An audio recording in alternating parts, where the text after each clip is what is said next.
কাণ দিব লাগে বুলি কৈছে, কাণ লগাব লাগে বুলি কৈছে। হালেলুয়া। তো সেইকাৰণে তাৰ পৰা আমাৰ জীৱনটো উৎপন্ন হ'ব, ভাল হ'ব। আমেন। হালেলুয়া।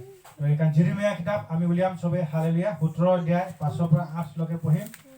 তো কি কৈছে? হালেলুয়া।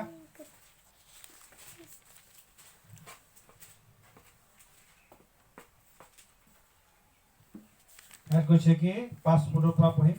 জিহুৱাই এইদৰে কৈছে, যি মানুহে মানুহত ভৰসা ৰাখে আৰু মৰ্ত্যক নিজৰ বাহু জ্ঞান কৰে, যাৰ মন জিহুৱাৰ পৰা আঁতৰ হয়, তেওঁ শাপগ্ৰস্ত। 6 কৈছে, কিয়নো তেওঁ অৰণ্যত থকা জাউ গছৰ নিচিনা হ'ব আৰু মংগল আহিলে তেওঁ গম নাপাব, কিন্তু তেওঁ অৰণ্যত খৰাং ঠাইৰ নিবাসী শূন্য লোনা দেশত থাকিব। 7 কৈছে, যি পুৰুষে জিহুৱাত নিৰ্ভৰ কৰে আৰু যিজনৰ বিশ্বাসভূমি জিহুৱা, সেই পুৰুষ ধন্য, কিয়নো তেওঁ জলৰ দাঁতিত ৰোৱা আৰু নদীৰ পাৰত বহু শিপা মেলা গছৰ নিচিনা হ'ব। খৰ মাৰিলে সি ভয় নকৰিব, কিন্তু তাৰ পাত কেঁচাই থাকিব আৰু অনাবৃষ্টি বছৰতো তাৰ চিন্তা নহ'ব আৰু গুটি নলগাকৈ নাথাকিব। আমেন। হালেলুয়া। তো সেইকাৰণে বাইবেল কৈছে কি, হয় না, জিহুৱাৰ এইদৰে কৈছে বুলি কৈছে। হালেলুয়া। যি মানুহে মানুহৰ ভৰসা কৰে আৰু মৰ্ত্যক নিজৰ মানে পৃথিৱীখনকে নিজৰ যদি একদম ভৰসা হ'ব, মই বস্তুবিলাক লগাইছোঁ পৃথিৱীৰ পৰাই উৎপন্ন হৈছে এনেকুৱা বুলি ভাবে, কিন্তু ৰুব পাৰে পৃথিৱীত, কিন্তু ঈশ্বৰহে গুটিটো দিছে। হয় নে নহয়? হালেলুয়া।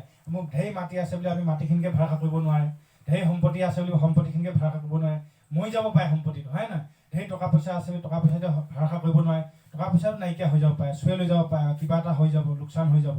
তো সেইকাৰণে আমি বস্তুৰ ওপৰত আমি বাইবেলে কৈছে তুমি ধ্যান নলগাবা, তুমি আশা নকৰিবা, ভৰসা নকৰিবা, মানুহৰ ওপৰত তুমি আশা নকৰিবা, চবটো ঈশ্বৰেহে দিছে। হালেলুয়া। হয় নহয়? তো সেই বাইবেলে কৈছে কি, ধনীয়ে নিজৰ ধনত অহংকাৰ নকৰক বুলি কৈছে। হয় নাই? তো অহংকাৰ কৰক মোক জানিছে বুলি। হালেলুয়া। ঈশ্বৰক জানিছে বুলিহে অহংকাৰ কৰক বুলি কৈছে। আমেন। হালেলুয়া। তো সেইকাৰণে বাইবেলত আমাক ইমান ধুনীয়াকৈ কৈ শিকাইছে। হয় নহয়? সেইকাৰণে মানুহে ভাবে মোৰ লগত ইমান সম্পত্তি আছে, মোৰ লগত ইমান লগ সংগ আছে, দুচ আছে, পাৰ্টনাৰ আছে, তাৰ ওপৰতে ভৰসা কৰে, কিন্তু তাৰ দুচটো পাৰ্টনাৰ একদিন মৰি গ'লে চবটো নাইকিয়া।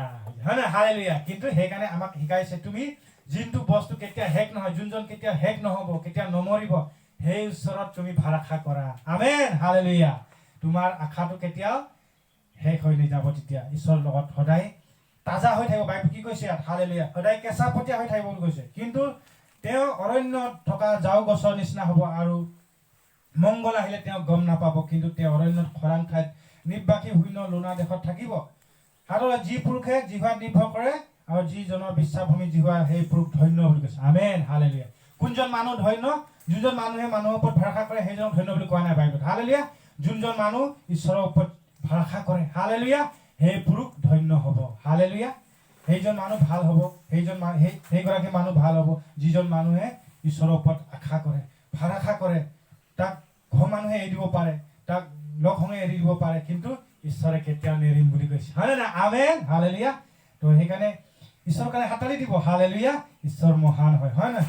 ঈশ্বৰৰ যোগ্য হয়। হালেলুয়া। কিমান মধুৰ বাক্য ঈশ্বৰে আমাক কাৰণে দিছে। হালেলুয়া। আৰু বিশ্বাসভূমি জিহুৱা সেই পুৰুষ ধন্য। 8 কিয়নো তেওঁ জলদাঁতিত ৰোৱা আৰু নদীৰ পাৰত বহু শিপা মেলা গছৰ নিচিনা হ'ব। আমেন। হালেলুয়া। তো এনেকা যিবিলাক গছ গছনি এই নদীবিলাক কাষত থাকে বা জুৰিৰ কাষত থাকে, কেঁচা পতীয়াই থাকিব, বেলেগবিলাক নদীৰ কাষত নথকাবিলাক শুকাই যায়, বা খৰালি দিনত এনেকৈ গছপাতবিলাক শুকাই যায়, কিন্তু সেই জুৰিৰ কাষত থকাবিলাক কেঁচাই থাকিব আৰু শিপাবিলাক পানী পোৱাৰ কাৰণে তললৈকে থাকে বুলি কৈছে। আমেন। হালেলুয়া। তো সেই ঠিক তেনেকুৱা ধৰণৰ ঈশ্বৰক ভৰসা কৰাজন তেনেকা কেঁচাই থাকিব।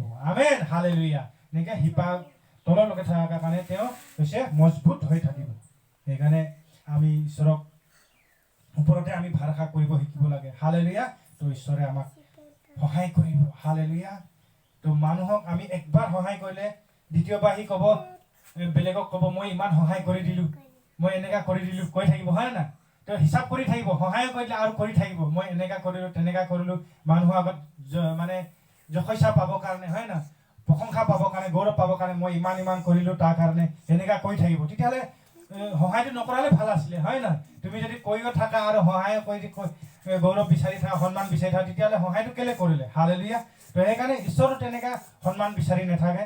তুমি সন্মান দিব জানিলে দিব লাগে ঈশ্বৰক, আৰু ধন্যবাদ দিব লাগে। ঈশ্বৰে তোক যিমান উপকাৰ কৰিলেও ঈশ্বৰে এনেকুৱা খুজি নাথাকে হালেলুয়া তো সেইকাৰণে মানুহক সহায় কৰিলে মানুহক ভৰসা কৰিলে তেনেকুৱা আপোনাৰ পৰা আকৌ উল্টা বিচাৰিব হয় নহয় হালেলুয়া কিন্তু সেইকাৰণে আমি মানুহক এইবিলাক আমি ভৰসাটো বাদ দিব লাগে ঈশ্বৰৰ ওপৰত আমি ভৰসা কৰিব লাগে হালেলুয়া কেতিয়াও সেই মানুহজন লাজত নপৰিব বুলি কৈছে বাইবেলত হালেলুয়া ঈশ্বৰক আমি বিশ্বাস কৰিব লাগে সঁচাকে আৰু ভৰসা ৰাখিব লাগে ঈশ্বৰৰ ওপৰত মজবুতকে তেতিয়া আমি কেতিয়াও এনেকা শুকাই নাযাব হালেলুয়া যদিও শুকাই যায় বাইবেল কৈছে যদিও ধাৰ্মিকবিলাক পৰি যায় হাত বা পৰিলেও আকৌ উঠাই দিম বুলি কৈছে আমেন হালেলুয়া তো সেইকাৰণে ঈশ্বৰ ইমান আমাক আশীৰ্বাদ কথা কৈছে ইমান শক্তি কথা কৈছে যদিও ধাৰ্মিক মানুহবিলাক শুকাই যোৱা লিখা লাগিব কিন্তু তাৰ চাকিটো জ্বলিয়ে থাকিব আমেন ধুঙাই যোৱা হলিতা নুনুমাই বুলি কৈছে আমেন তো সেনেকা জ্বলিয়ে থাকিব আমাৰ জীৱনত আশীৰ্বাদ আহিয়ে থাকিব কমটি হৈ নাযাব মানুহ ভাবিব পাৰে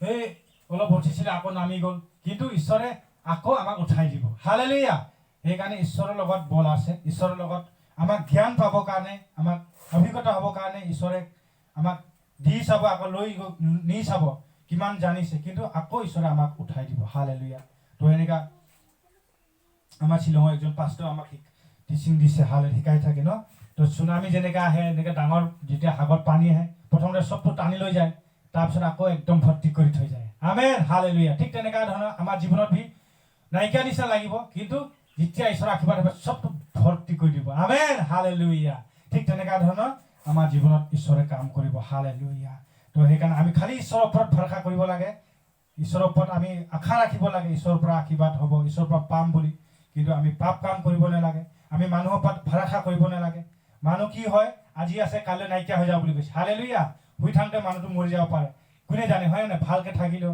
কোনে ক'ব মই 10 বছৰ জীয়াই থাকিম বুলি কোনো ক'ব নোৱাৰে তো সেইকাৰণে এটা ধনী মানুহে এটা কাহিনী আছে বাইবেলত একজন ধনী মানুহ বহুত শস্য উৎপন্ন বহুত ধন সম্পত্তি হ'ল সি ক'লে যে কি অহংকাৰ হৈ গ'ল মোৰ ইমানটো হ'ল মই এতিয়া থ'ব জেগা নাই ডাঙৰ ডাঙৰ ভঁৰালটো বনাম তো মোৰ হৰি আত্মা পাণটো কম জীয়াই হতাই আনন্দ ফূৰ্তি কৰি থাক খাই থাক বুলি ক'ম বুলি কৈছিলে হয় না হালেলুয়া তো ঈশ্বৰে তাৰ কথাটো এটা ভাবা চিন্তাটো গম পালে তো সম্পত্তিটো ঠিক আছে হৈছে মইহে আশীৰ্বাদ কৰি দিছোঁ তো সি ঈশ্বৰৰ কাৰণে সি মন নহ'লে তো তাৰ নিজৰ মনত অহংকাৰ হ'ল মোৰ ইমানটো হৈছে থ'ব জেগা নাইকিয়া হৈছে এনেকুৱা বুলি মনতে সি ভাবিলে অহংকাৰ ভাৱ কৰিলে কিন্তু ঈশ্বৰে ক'লে হে মূৰ্খ আজি তোমাৰ পাণ তোমাৰ পৰা নিয়া হ'ব তুমি কিমান বস্তুবিলাক যুগুত কৰি থলা ইমান সম্পত্তিবিলাক হ'ল সেইবিলাক কাৰ হ'ব বুলি ক'লে হয় না হালেলুয়া ঠিক তেনেকুৱা ধৰণৰ মানুহে ঈশ্বৰৰ ওপৰত ভৰসা নকৰে ঈশ্বৰৰ সম্পত্তিৰ সন্মানটো নিদিয়ে হয় না নিজে সন্মানটো চব লৈ থৈ দিয়ে হালেলুয়া তো সেইকাৰণে ঈশ্বৰ খং কৰিলে আৰু ঈশ্বৰে একে ৰাতিয়ে তাক মাৰি লৈ গ'ল হালেলুয়া তেতিয়াহ'লে কি লাভ আছে হয় না যিমানটো থাকিলেও যিমান সম্পত্তি হ'লেও যিমান পালেও কি লাভ আছে যদি আমি ঈশ্বৰ যদি সন্তুষ্ট নহয় ঈশ্বৰ যদি ভাল পোৱা নাই হালেলুয়া তো সেইবিলাক ডিষ্ট্ৰয় হৈ যাব নাইকিয়া হৈ যাব তো লাষ্টিং নহ'ব হালেলুয়া তো সেইকাৰণে ঈশ্বৰ আমাৰ লগত থাকিব লাগে হালেলুয়া আমাক চবটো ঈশ্বৰে আমাক দিব পাৰে হালেলুয়া সময় আমাৰ যি দৰকাৰ ঈশ্বৰে সেইটো আমাক দিব বাইবেল কৈছে সাম গীতমালা কিতাপ 23 জিহুৱা মোৰ ৰক্ষক মোৰ অভাৱ নহ'ব বুলি কৈছে আমেন হালেলুয়া ঈশ্বৰ যদি আমাৰ ৰক্ষক হয় ঈশ্বৰ যদি আমাৰ গৰাকী হয় চলাওঁতা হয় তেতিয়াহ'লে সেই মানুহ জীৱনত কেতিয়াও কমতি নহ'ব অভাৱ নহ'ব হালেলুয়া শুকাই নাযাব জিহুৱা মোৰ ৰক্ষক মোৰ অভাৱ নহ'ব তেওঁ মোক কুমলীয়া ঘাঁহনি পথাৰ হোৱাব আৰু য'ত শান্তি আছে এনে পানী কাষে মোক চলাব তেওঁ মোক প্ৰাণ পুনৰ সুস্থ কৰে নিজৰ নামৰ নিমিত্তে মোক ধৰ্মপথত চলায় এনে কি মই মৃত্যু চাই প্ৰত্যেকে দি চলিলেও মই কোনো আপদলৈ ভয় নকৰোঁ কিয়নো তুমি মোৰ সংগত আছা বুলি কৈছে তোমাৰ লাখুটীয়া লাঠিয়ে মোক সান্তনা দিয়ে তুমি মোৰ শত্ৰুবোৰ সাক্ষাতে মোৰ সন্মুখত মেজ সজাইছা তুমি মোৰ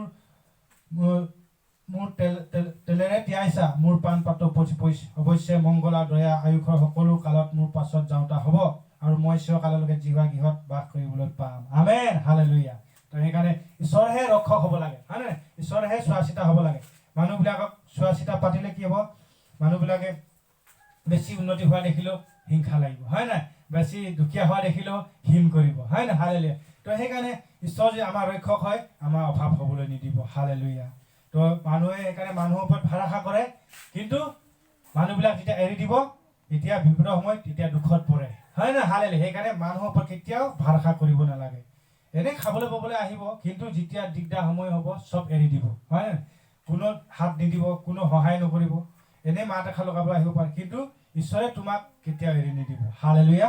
তো সেইকাৰণে আমি ঈশ্বৰৰ ওপৰত ভৰসা কৰিব লাগে, মানুহক সন্তুষ্ট কৰিব নালাগে। বাইবেলত কৈছে হালেলুয়া। যদি আমি মানুহক সন্তুষ্ট কৰে তেতিয়াহ'লে ঈশ্বৰৰ সন্তুষ্ট কৰিব নোৱাৰিব। হালেলুয়া। ঈশ্বৰক ভাল কৰিব নোৱাৰিব।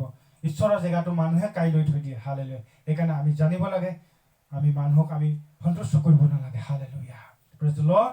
ঈশ্বৰৰ ওপৰত ভৰসা কৰিব লাগে, মানুহৰ ওপৰত আমি ভৰসা কৰিব নালাগে। তো ঈশ্বৰে আমাক কৈছে নদী কাষত ৰোৱা গছৰ নিচিনা হবি বুলি কৈছে। আমেন। হালেলুয়া। তো আমি তেতিয়া নদী কাষত ৰোৱা গছৰ নিচিনা হ'ম। হালেলুয়া।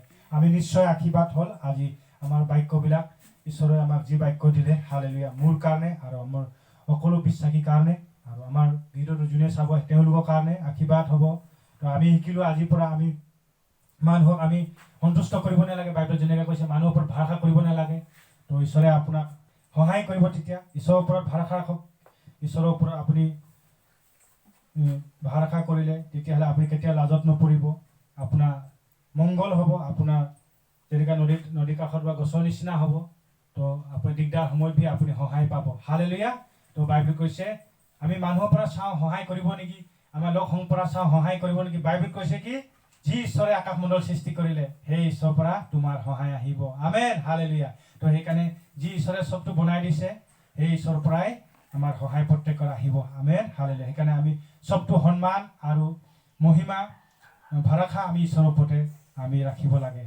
তো আজি আমি বাক্যটো ইমানতে সামৰণি মাৰিছোঁ। ঈশ্বৰে আশীৰ্বাদ কৰিব আপোনালোকক। God bless you. হালেলুয়া।